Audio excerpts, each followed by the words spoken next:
What if everything the modern wellness industry is selling you right now, the supplements, the powders, the $14 cold pressed juice cleanses, was already sitting in a book written thousands of years ago? Here's something almost nobody talks about.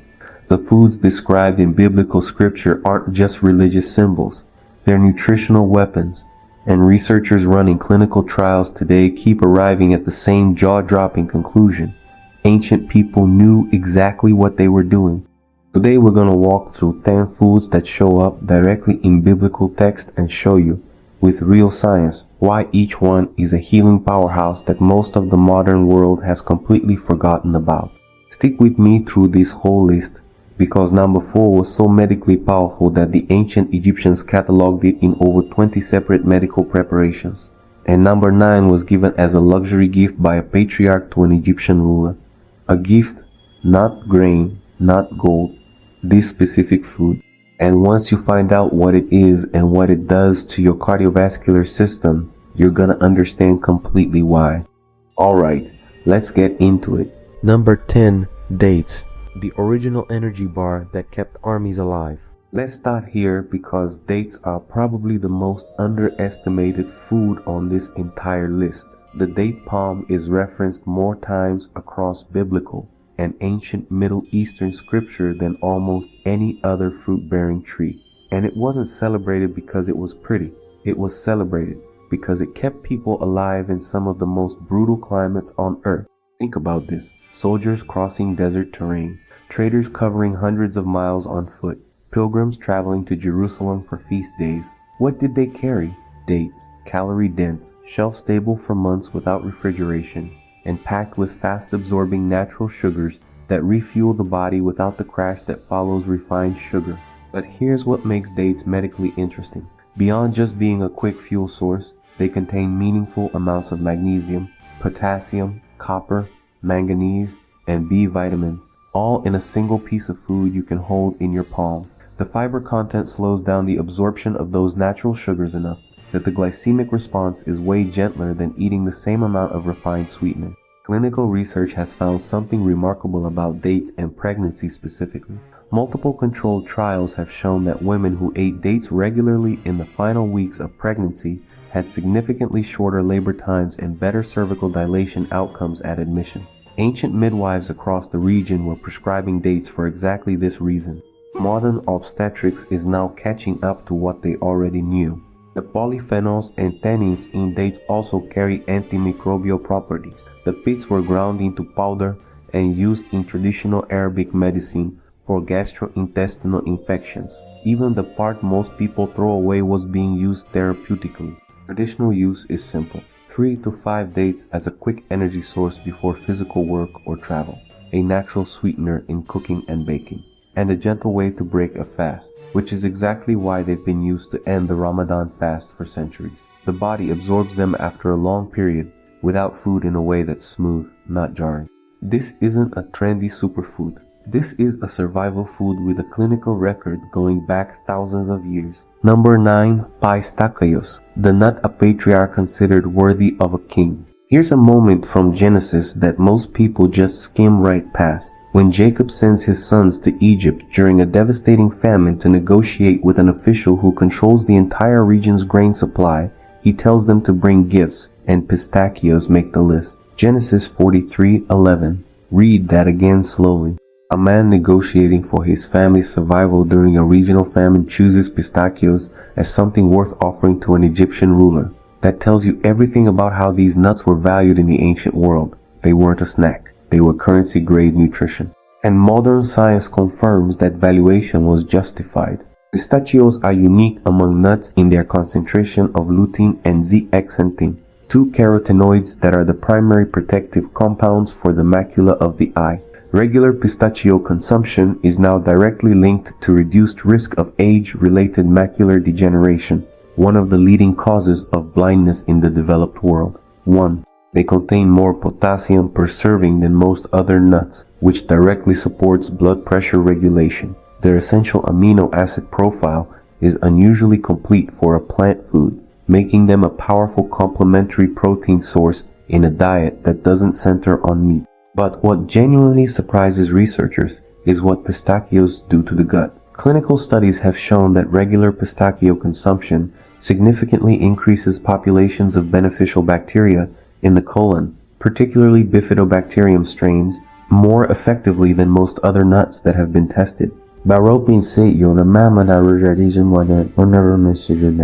Before anyone had a word for the microbiome, Jacob's household was eating one of its most powerful supporters as a prestige food. Their cell wall structure also means that the fat inside pistachios isn't fully absorbed during digestion. Some of it passes through intact and feeds bacteria instead of being stored. That's why they provide more satiety and fewer net calories than their label suggests. Traditional use, eaten as they are, raw or lightly roasted, as a daily nutrient source, ground into pastes for cooking, pressed for oil used on the skin.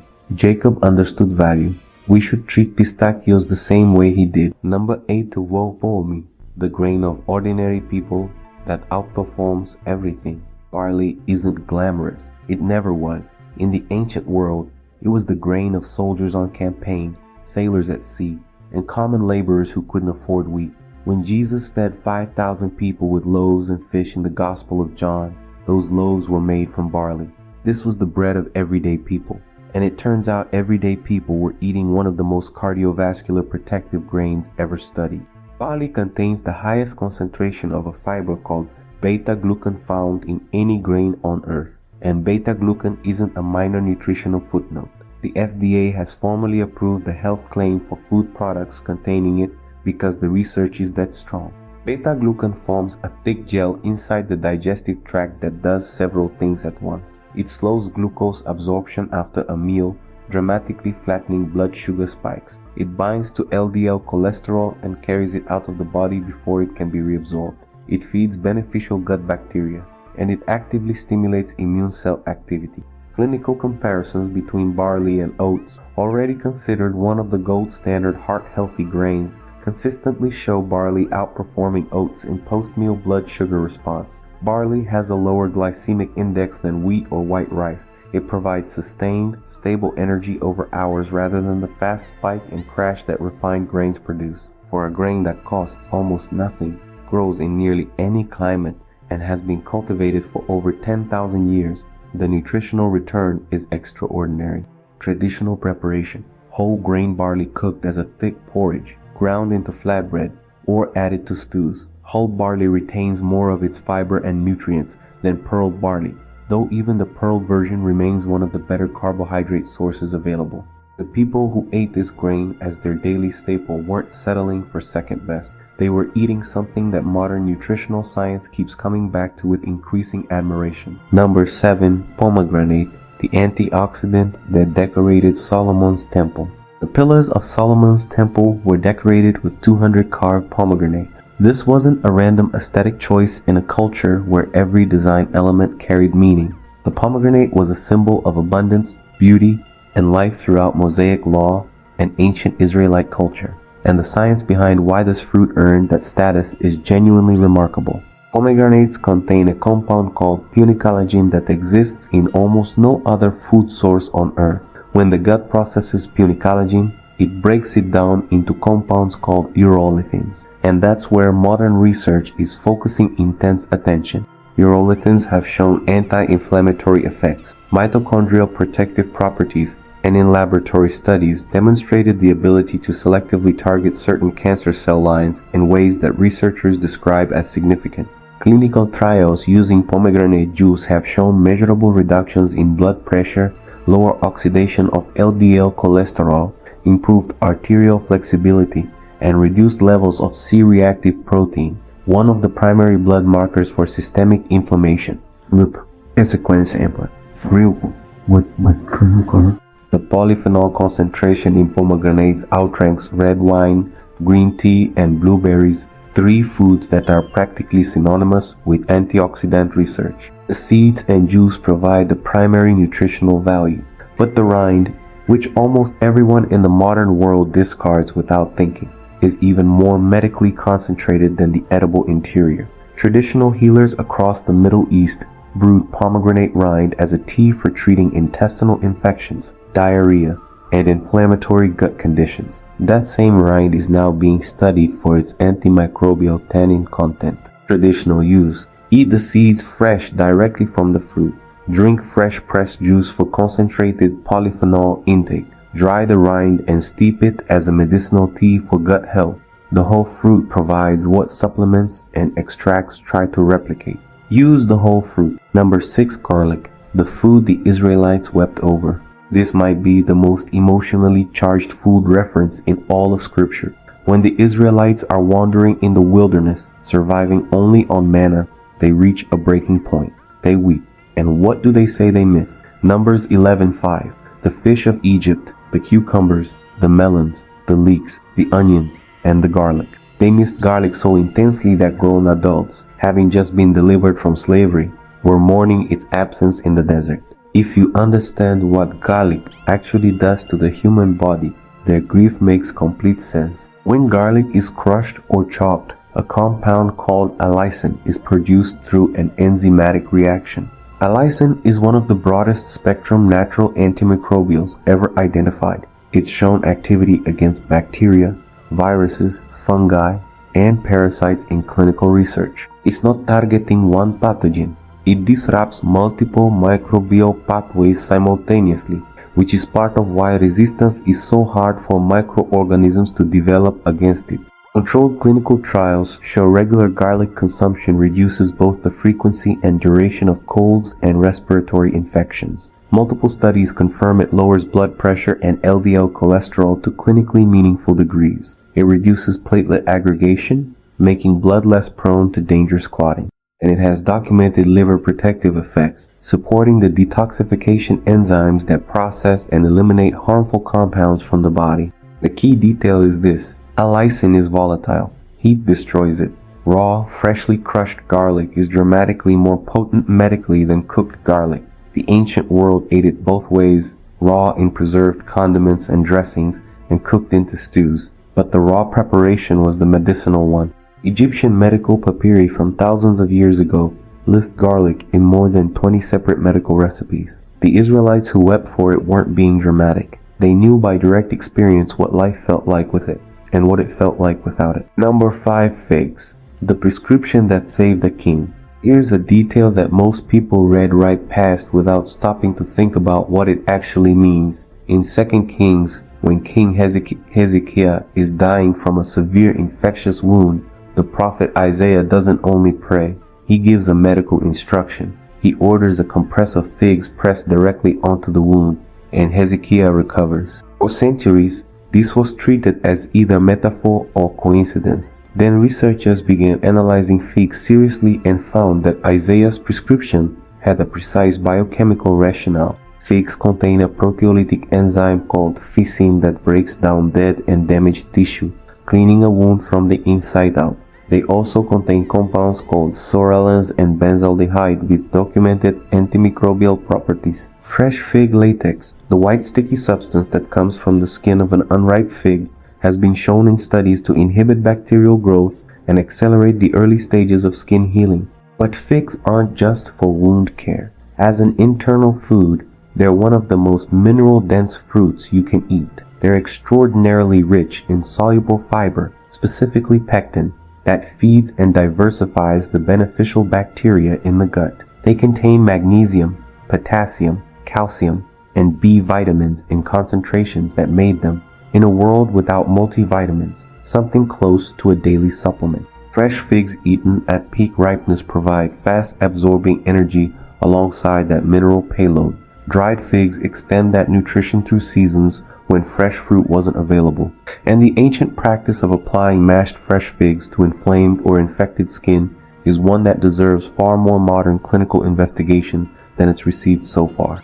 Isaiah didn't guess, he prescribed, and the prescription worked. Onions appear right alongside garlic in the great wilderness lament of Numbers 11, and their presence in that list of mourned foods wasn't accidental. Onions weren't a flavoring, they were a food group. Here's a historical detail that puts their value into sharp context. Egyptian laborers who built the pyramids were partially paid in onions and garlic, not given them as a bonus, paid in them as part of their wages. When a civilization building the largest structures in human history pays its workers in a food, that food isn't optional nutrition, it's foundational. And science tells us exactly why.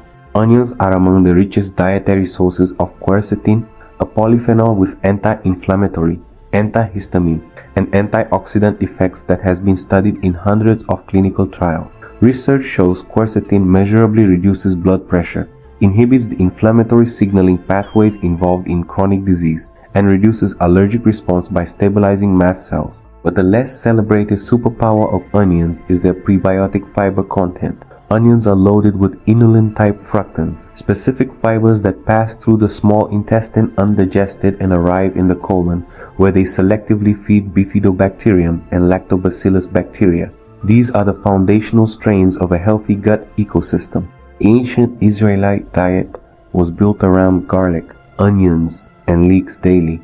Every single one of these is a member of the allium family, and every single one is rich in these prebiotic compounds, without ever having a word for the microbiome. This culture was eating in a way that systematically built and maintained one. The sulfur compounds in onions also support liver detoxification enzymes, helping the body process and eliminate environmental toxins more efficiently. Raw onions in salads and pickled preparations deliver the maximum quercetin dose. Cooked onions in virtually everything else provide sustained prebiotic fiber. These aren't supporting players, they're the foundation. Number 3. Raw honey, heaven's antimicrobial. Honey and milk flow under your tongue. Song of Solomon.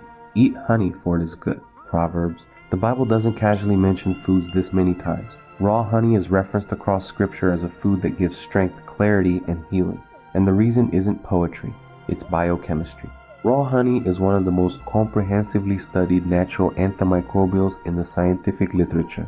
Clinical research has confirmed it can kill antibiotic-resistant bacteria, including MRSA strains that defeat pharmaceutical antibiotics through 3 separate mechanisms operating simultaneously. It generates hydrogen peroxide on contact with tissue. Its extremely low water content and acidic pH create an environment where most pathogens simply can't survive. And it contains a protein called defensin 1 that actively dismantles bacterial cell structures. A specific variety called Manuka honey is now used in certified medical wound dressings in hospitals around the world, not as complementary medicine, as standard clinical protocol. The single most important word in everything I just said is raw. When honey is heated above roughly 40 degrees Celsius, the enzymes that drive its antimicrobial activity start to degrade. The clear, perfectly pourable, indefinitely shelf-stable honey in most grocery stores has been heated, filtered, and processed in ways that functionally transform it from a medicinal food into an expensive syrup. The honey that sustained desert travelers, anointed kings, and dressed battlefield wounds was harvested directly from hives, unfiltered, unheated, functionally alive in a way that the commercial product simply isn't. Raw honey applied directly to wounds prevents infection and speeds healing. A spoonful at the first sign of a sore throat works because it's actually working, not just soothing. Mixed into warm water with lemon, it supports immune response without the inflammatory burden of refined sugar. And here's something almost nobody mentions. Archaeologists have found 3,000-year-old honey in Egyptian tombs, still edible. There is no other food on earth with that kind of stability. The people who stored it that way knew exactly what they had. Number 2, almonds, sacred architecture built around a nut. When God instructed Moses on the design of the menorah, the sacred lampstand of the tabernacle, the cups were to be shaped like almond blossoms. When Aaron's rod miraculously budded overnight as a sign of divine authority, it produced almonds. The almond was chosen across multiple moments of theological weight as a symbol of watchfulness and divine initiative, because it's the first tree to flower each spring, blooming while everything else is still dormant. That symbolic choice was made by people who ate almonds every day and watched what they did to the body. Gram for gram, almonds are among the most nutrient-dense foods on the planet. A single 1-ounce serving provides approximately 37% of the daily requirement for vitamin E in its most bioavailable form, alpha-tocopherol, the fat-soluble antioxidant that protects cell membranes from oxidative damage. Oxidative damage to cell membranes is implicated in aging, cardiovascular disease, and cancer development. Vitamin E from whole food sources is one of the primary defenses against it.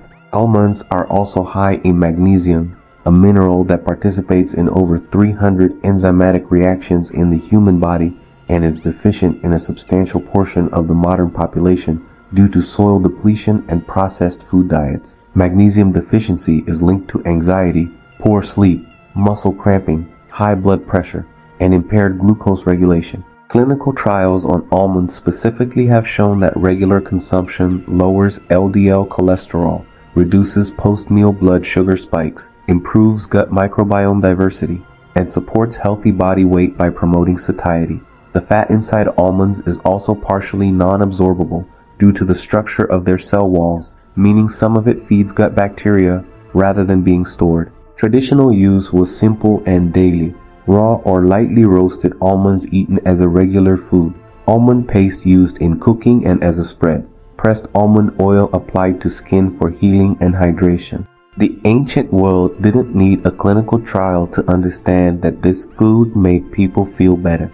They built it into sacred iconography because it was that important. Number 1. Olive oil, the ancient world's most complete medicine. There's a reason we end here at the top of this list, and there's a reason olive oil is referenced over 140 times in biblical scripture. Kings were anointed with it, wounds were dressed with it, lamps were fueled by it. The Good Samaritan in Luke 10 pours both oil and wine into a stranger's wounds as an act of medical care. This wasn't symbolism. This was the application of genuine medicine by someone who understood what they were doing. Extra virgin olive oil is one of the most rigorously studied foods in the history of nutritional science. The Mediterranean diet, which positions olive oil as its cornerstone, has been examined in hundreds of controlled clinical trials and consistently linked to dramatically reduced rates of cardiovascular disease, cancer, systemic inflammation, cognitive decline, type 2 diabetes, and all-cause mortality. The primary compound responsible for much of this is oleocanthal, a polyphenol that operates through essentially the same biochemical pathway as ibuprofen in reducing inflammation. Chronic low-grade inflammation is the underlying driver of most modern disease. A daily food that reduces it at the cellular level without side effects is not a small thing. Olive oil also contains vitamin E, vitamin K, and a spectrum of antioxidant polyphenols that protect cells from oxidative damage. The monounsaturated fat profile is one the human body recognizes and metabolizes efficiently.